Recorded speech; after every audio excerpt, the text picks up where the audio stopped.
Kennen Sie schon unseren neuen 420er, die nächste Generation?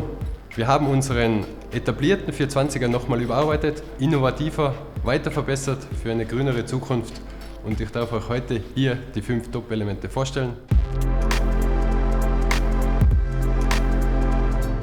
Zum einen können Sie bis zu 4% mehr Leistung herausholen, was letzten Endes gut ist für Ihre Wirtschaftlichkeit. Der zweite wichtige Punkt des neuen 420ers ist die Wirkungsgradsteigerung. Wir konnten den Wirkungsgrad um bis zu 1 Prozentpunkt steigern.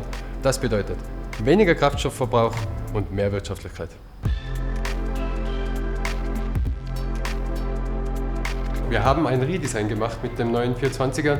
Der wurde kompakter ausgeführt und somit sparen wir 600 mm. Das heißt, das Aggregat hat weniger Footprint.